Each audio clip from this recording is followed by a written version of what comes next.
Hello viewers and welcome to Be Horrible to Mike, who today has brought along, this is a Dodge Charger SRT. Dodge Charger Hellcat Widebody. Dodge Charger Hellcat Widebody. Is it actually wider than a standard? Yeah. Oh, because of this. Right. 3.5 inches. And this is the supercharged one. Supercharged 6.2 litre Hemi V8. So this is related to the one I drove on the ground tour when we did our Detroit special. Yes. It's not the same car, but it's the same basic engine. How much power? 707. And they're putting that in everything they can these days.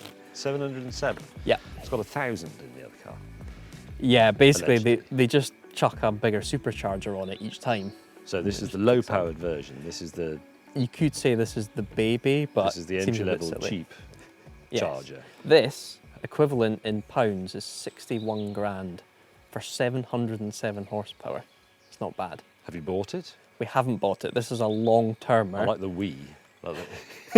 We haven't bought it. DriveTribe has blagged this car. Yes. I was going to ask you, what was your punchiest long-termer as a journalist?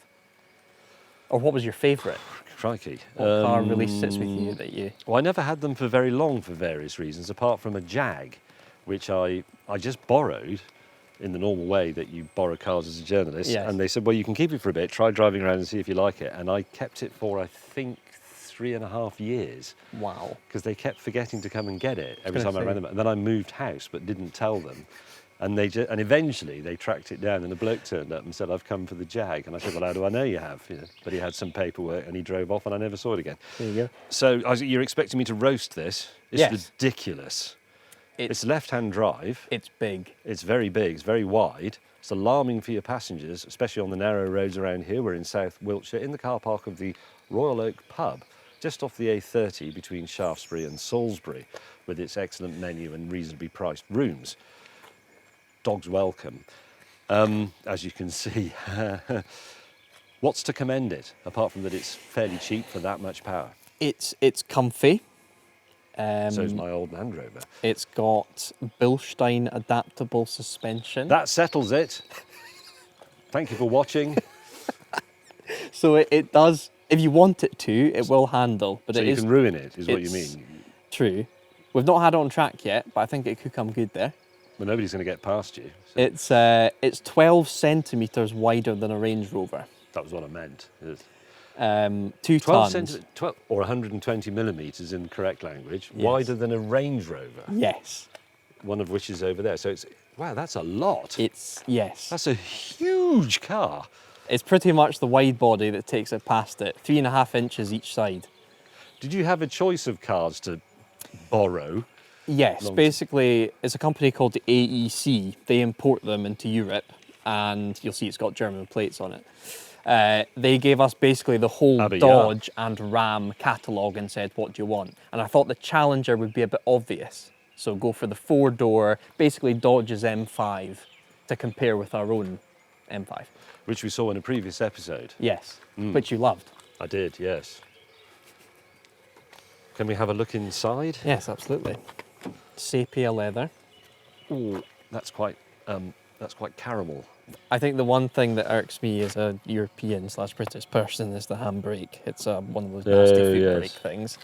And then the one thing I don't like is it's nice leather, and then it descends into Fisher-Price nastiness. Well, there's a reason it's 61,000 and not 110,000. Where do you stand on car interiors? Do you is a cheap interior okay as long as it looks okay? Yes.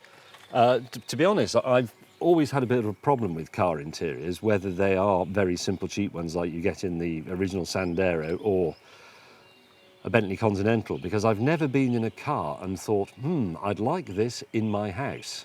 Okay. Because car interiors are either incredibly drab and poverty and a bit miserable, or they're just ludicrously leathery and camp, and I don't really like leather. Do you know the main reason I had a 458 Speciale and not a 458 Italia, which I'd had previously? This is a proper first world problem coming up here. It had fabric seats? Yeah, it has Alcantara throughout. There's no leather in it. Oh, okay. So it smells nicer in my view, and I just think leather is an incredibly old-fashioned idea. You're sitting on a dead cow's arse And why is that appealing? So this is crap then? You really don't like this? No, I don't, if I'm honest. Is it shite again? It's not shite, but it's... You're never going to say, please be my guest, Your Majesty.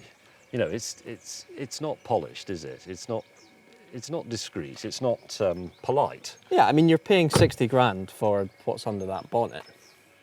Which is a 6.2 supercharged litre. heady. Yes. Should we have a look under the bonnet? Yeah, I know we absolutely. don't pop bonnets as a general rule, but you may as well see where all that money's going, because it isn't on the seats.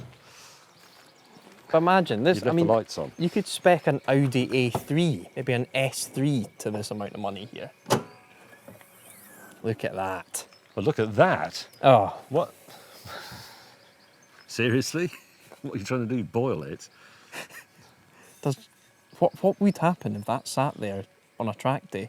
I guess the supercharger Well, really would rip it up, wouldn't it? Well, either the supercharger pulley would destroy the bottle of gin, or the bottle of gin, the neck of it would get under the supercharger belt, shatter that pulley, and then you'd lose. Oof, at least 300 horsepower. Yeah. Let's not I'll try put that that. somewhere safe. For Yeah, you. yeah, But yeah. thank you for the plug. What do you think? Do you like that? It's absolutely gorgeous. It's an engine. Yes, it's a massive lumpy engine. The one thing I have, I mean, you pay for this engine, fair enough, but then my eyes are drawn to this.